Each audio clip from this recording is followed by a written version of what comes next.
Hi, this is Ashishar Bidekar and welcome to my podcast, The ARB Show. I'm thrilled to introduce today's guest, Anish.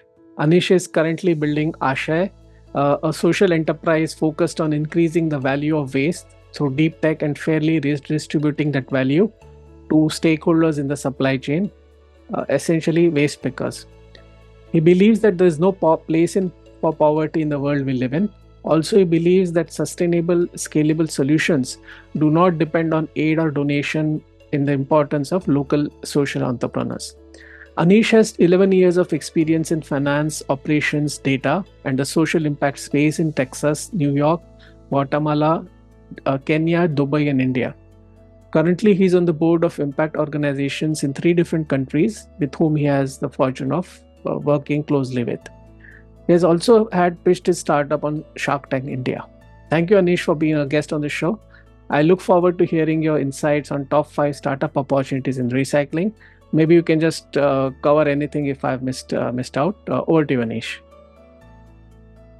Thanks, Ashish, for having me. I'm looking forward to this conversation. I think we had a lot of back and forth. I'm so sorry because a lot of technical difficulties and schedules were hard, so I appreciate the flexibility. But yeah, I mean, again, like diving right into it, top 5 recycling opportunities for startups. I think what's really hot right now in the recycling space or the waste management space is textile waste. So if you go down to the ground, you'll see that there are not enough solutions for post-consumer textile waste like your clothes. A lot of them in India is very thrifty generally, so clothes do get recycled at home only. But a lot of it's ending up in landfills, especially like a lot of stuff that can't be reused at home. So like what solutions for textile waste, not only in India, but around the world. Like fast fashion is growing at a crazy speed. So textile waste is really hot right now. The other thing for recycling that is interesting is, AI-based sorting. There's an opportunity there. Like how do you, it doesn't have to be AI-based. It could be like, using other technology like near-infrared spectroscopy, NIR, and I think that is like a way to identify different polymers. That's another exciting area to focus on. I think there'll always be opportunities in collection of waste. How do you collect better? How do you build better systems for collection? Not just source aggregation, but better systems for collection. And then I think one thing that is really underlooked is wet waste, at least from my perspective. People say, oh, wet waste is an organic waste. You can just compost it, it's sorted. But no, composting is not a viable solution for wet waste. What are other ways to make use of it? You can extract monomers and interesting materials from wet waste, and you can use that for creating new materials or doing higher end things besides just compost. Think about compost that is very cheap, so there's not that much value creation, and then it doesn't really increase in a significant yield. And then to a suicidal farmer in India, to work. Right? They prefer chemical fertilizers because money is more important. So you have to be very realistic about these solutions. So a lot of opportunity in wet waste. 70% of the waste is wet in India. So that's an important, that's the 4th place I would think is worth exploring. And I think the 5th part that is worth exploring, everybody's getting excited about, is e-waste. So for instance, like solar panels. Solar panels have a life of 20 years, and now it's been way more than 20 years since we've had solar panels. So a lot of solar panels are coming to the end of life. And so how can you recycle their parts efficiently and economically is something that's very interesting. So I think these are 5 areas to look out for that are interesting in the recycling space. Great. And in fact, maybe we can just take a diversion to your journey. I'm really interested in how you thought of and especially I really love the way you pitched on Shark Tank, wherein I think you had shown some snacks, and you said, okay, this is the plastic which kind of every time we eat a snack, this is the plastic which gets waste, and it's just there, it's sitting in the landfill. And how did you come up with this creative idea of, okay, this is a plastic problem, you can't solve all of it, but at least you can solve some of it. And from there to really interesting glasses. So what's the journey? Take us through that. It's I was I was working in finance in the US, and was very depressed, and like that's something more meaningful in life than making rich people richer, while making myself richer. I think that didn't really excite me. So I quit looking for meaning and purpose, with the eventual goal of coming back to India to solve real problems. But I hadn't lived in India in 20 years. I hadn't. Um, I didn't know what it took to solve real social environment problems. I didn't have any experience, so I spent the next 3 or 4 years learning how to make impact happen. I worked in Guatemala, I worked in Kenya, Nairobi, and then in December 2019, I moved to India with the idea that, look, if you want to make change happen, it's going to take decades, right? So you have to dedicate and commit yourself to a space and to an area. I mean, to a location. And then when I came to India, started researching the impact space and came across the waste management issue. Not only is it an environmental problem with a lot of waste being untreated or landfill, but it's also a social issue. We have close to 4 million waste pickers who live really poor lives. Also, there's an economic loss of materials, like waste. There's value in waste if you can create technology to extract it. And so it really intrigued me. I have researched the space, and then while researching the waste space, I came across this problem of multi-layered plastic. So packets of chips or chocolate wrappers or any kind of plastic, flexible plastic waste that has many layers. You see the aluminum layer on the inside and different layers of bright plastic on the outside. This is considered impossible to recycle. Less than 1% of this is recycled globally. So we're like, hey, if we can make this economically more valuable, then there is incentive for everyone to collect it and recycle it or do something with it, right? So we embarked on this journey to extract value from this MLP, and that's what we've been doing for the last few years.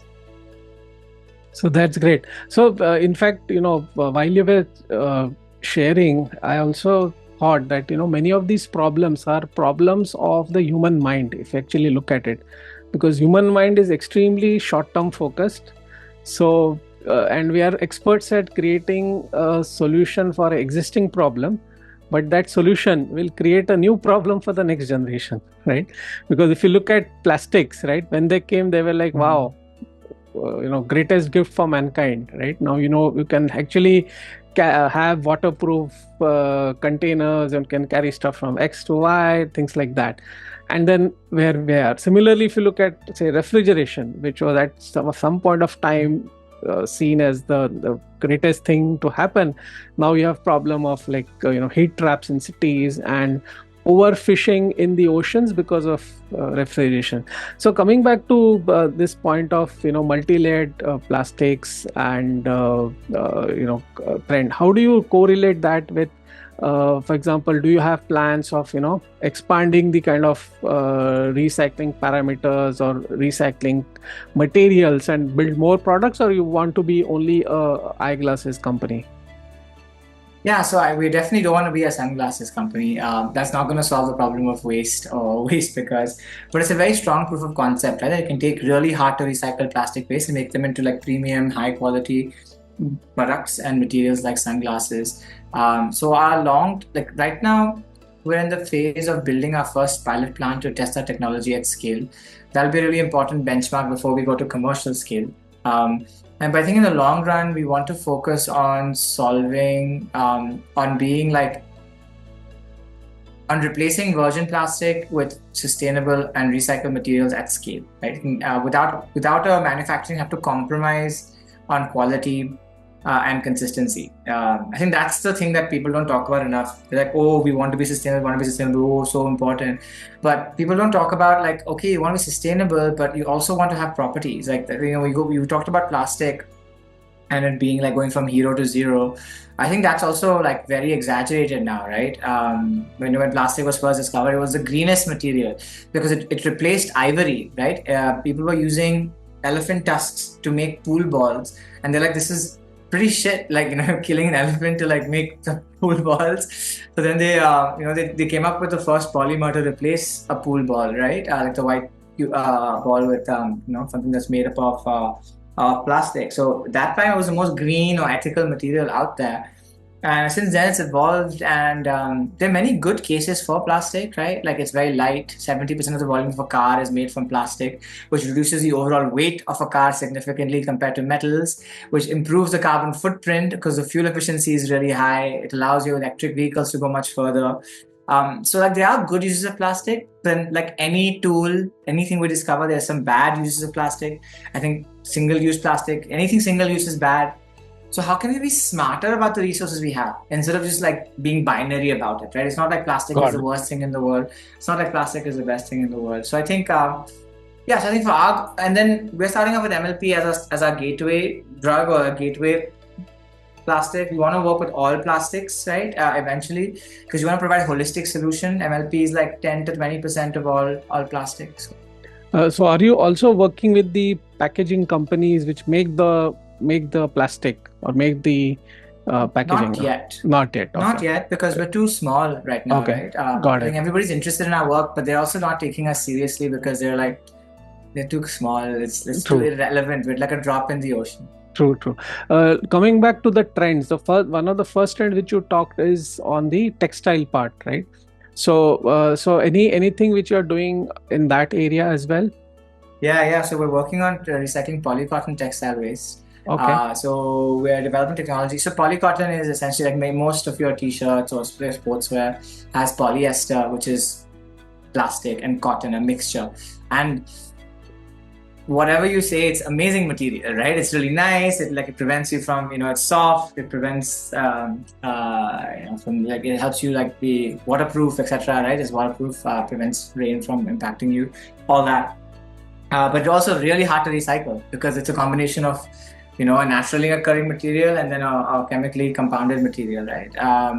So it becomes really hard to recycle. So we have technology that separates the polyester and the cotton, so that they can be used in their own, so they can be used in a more ethical way. Also, turns out that textile waste, especially polycotton or anything that's polyester, is one of the largest producer of microplastics. Because when you take your polycotton or polyester clothes and put in the washing machine, the friction causes the creation of some of the largest. So one of the highest producers of microplastics is that, and like rubber tires, like artificial synthetic rubber tires are the second one. Synthetic rubber tires are the highest producers of microplastic, and then washing machines are a close second, are like one of the top. Got it. So any of the other trends which you mentioned, like the use of AI in detection or other trends, are you using it in your current startup? So no, we are not. But there are companies doing this across the world. There's also one in India called Ishitwa Robotics that's doing AI-based sorting. So there are people who are getting into this space. Right. Sorting is an important. And do you have an ecosystem, or is there an ecosystem of startups or companies or institutions which are focused on waste to wealth or recycling Yeah, so or much. It's upcycling? such a yeah. There's a big allure to it, right? People love just the people in general love transformation, right? Oh, kachre ko, you make we waste into something better. So there's so much innovation in that space.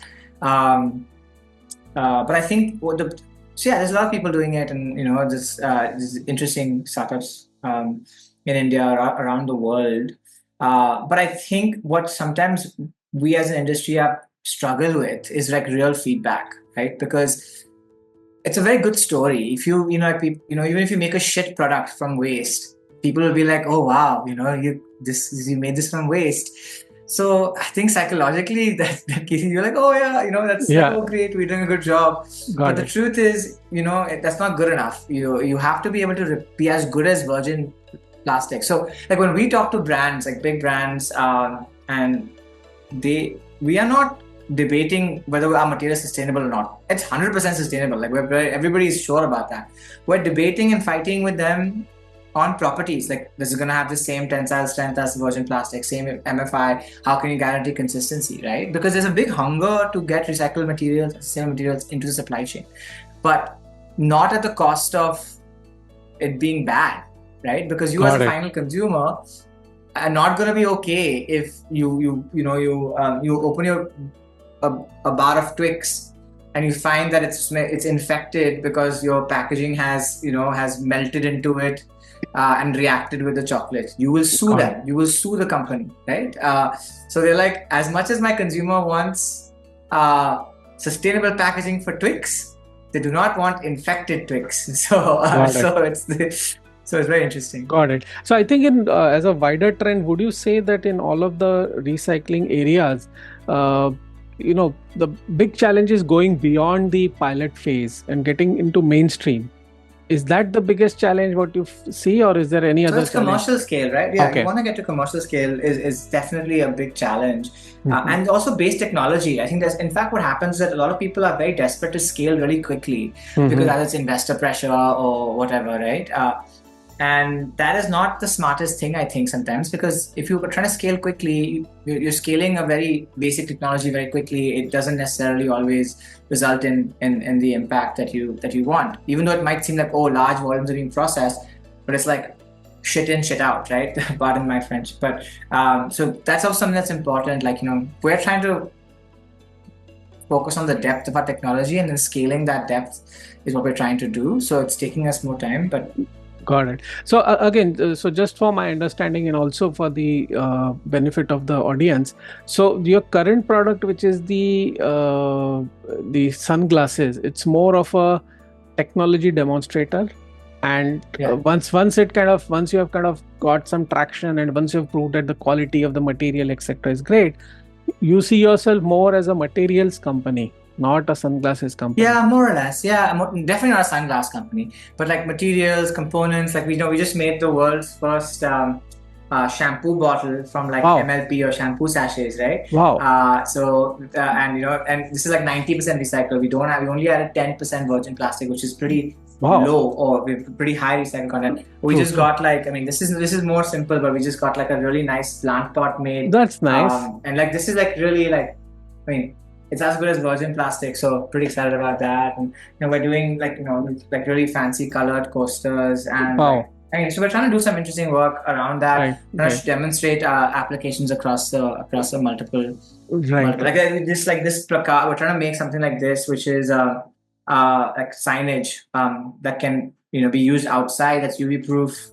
It can last for 10 years, 20 years, right? So it's like actually better use cases. Got it. So, but again, the goal is to be like, it can't just be the recycled element is not enough. It has to be, just look good. It has to have long life. It has to be, as green as possible. As green and as high quality as possible. Yeah, I think to put it another way, your dream would be that no one really asks about whether this is a green or recycled plastic, because once it becomes so mainstream in the supply chain, right? Maybe 10 years down the line, people may say, "Oh, you really needed to push recycling." No, it's evident. Ashish, it's evident, right? Like it's going to happen. But the question is, how fast, right? And somebody has to accelerate it. Somebody has to do the work. True. It's one of those things where you're like, oh, poverty is going to reduce. It has reduced, but that doesn't mean that you don't work on it. Like you still have to kind of work. Somebody has to work on it. Exactly. So other thing, when you talked about and I really like this whole linkage that the rack pickers, they are picking up this plastic waste, and you are buying that, and then it kind of gives them a sustainable mode, that the value of the whatever is the plastic, which otherwise it would just, no one is just looking at it, but now they are incentivized to collect it and bring it to you. And of course this has to scale, I agree. Are there other materials also which in your roadmap you can kind of link it with rack pickers and then do that? Yeah, so we work with rack pickers in two ways. One is we buy the waste from them, which is additional income. That's one set of like waste pickers and waste picker collectives. But then we also take former waste pickers and we formalize them into our supply chain. We upskill them, we train them. So they're no longer waste pickers. They've graduated out of that occupation. They're like colleagues who help with assembly, with manufacturing, with extrusion, with our research. So I think, and they see income increases of up to average income increase of 2x from what they used to make. They get health insurance, but not just health insurance, how to use health insurance.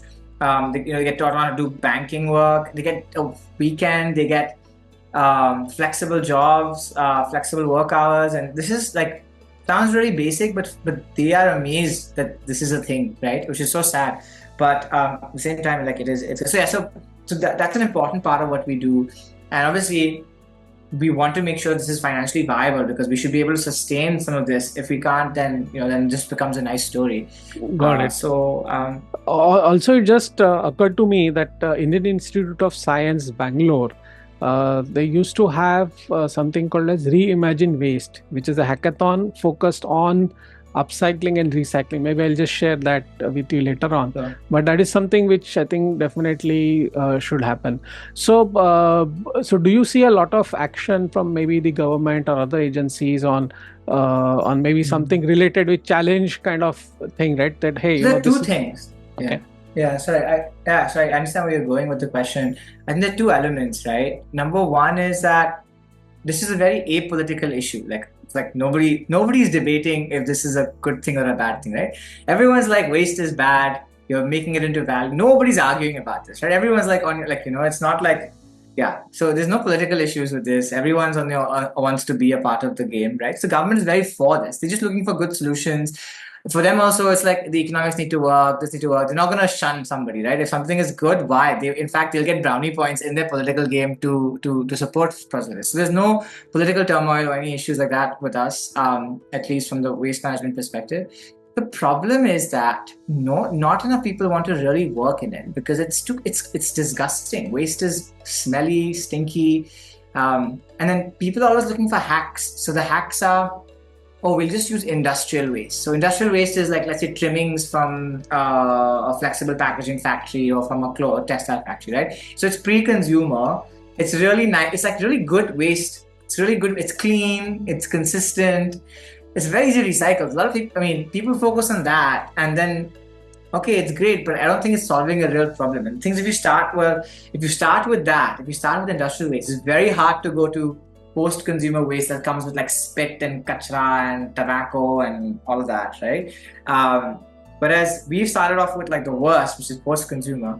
So going from post-consumer to industrial waste is easy. But my point over here is that yeah, there is this challenge where how do you get people, because waste is disgusting, right? So how do you not people maybe want to work in it. So. True. And also another point, one is, of course, with improved civic sense, people don't kind of litter around. So, if the streets are clean, if cities are clean and there's only dumping ground, then even the extraction is easier, right? Then you can do automation, you can do mechanization. So collection, yeah, exactly, you're right. The collection is going to be really important, right? So this is what bothers me about like some of the alternative plastics that kind of are coming on board, because I think we need all solutions, right? Like recycling, alternative plastics, better collection, consumer behavior change. These are all things that have to work together to solve this problem. No single solution is going to solve anything. And I think that's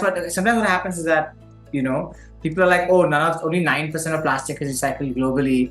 So, we should just make biodegradable plastic, that'll solve the problem. Like, no, that means that what? You can throw this biodegradable plastic into the oceans? Like, no, whether we use biodegradable plastic or normal plastic or any material, we still have to fix collection. Like, waste should be brought back into you don't want to use like you don't want to use like, first of all, using trees to make single-use forks is still a bad use of resource. Like, we shouldn't be using single-use anything. Also, single-use straws, now you're seeing those paper straws. First of all, I do not think it's actually better for the environment, because the carbon footprint of paper-based products are sometimes worse. Plus, you're killing trees. Second, it's a shit product. I hate using paper straws. It gets soggy and doesn't work. Like, we have to be realistic about this, right? Like, either kill straws altogether. True. So there's a complexity to this, and I think collection has to be a part of the game. Got it. Other people on the other side are like, oh, we should all just become saints, right? We should all, segregate our plastic into 16 different types, and we should all, but that also is not scalable. Like, you can't get everyone to change their behavior, right? Like, it's really hard in a country that is 80% middle class or lower, right? Low middle class, low income class. Like, climate change is not their number one priority.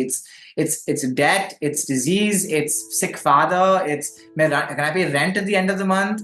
Some people who are really poor, it's food. Like, that is, they don't care about, plastic is being recycled or not.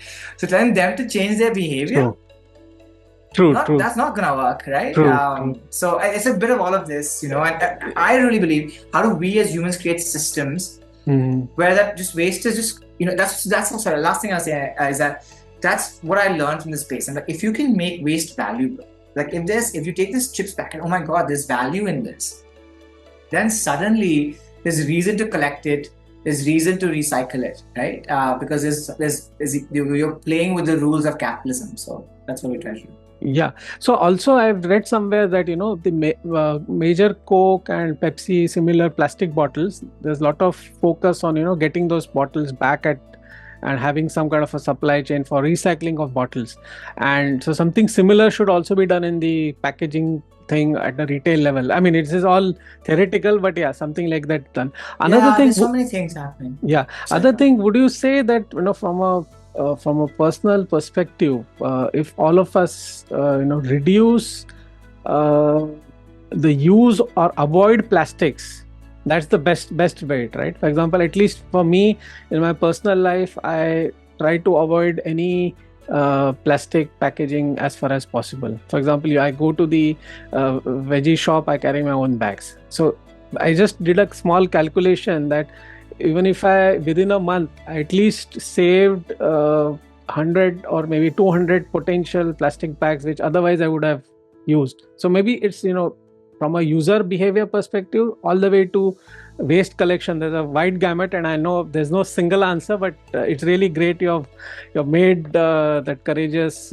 step, and I wish you all No, the but best. here's the contrarian put. So here's the contrarian Right. take on this, right? Yeah. Honestly, it's great that you're doing what you're doing, right? And it's good that you save 200 bags from going somewhere, and I think that helps. But my perspective is that is not changing anything, right? It's making you feel better about yourself as a person.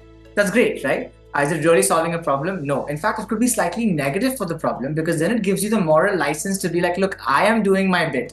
I am not producing plastic. Now the remaining 7.9 billion people, they need to do the same thing.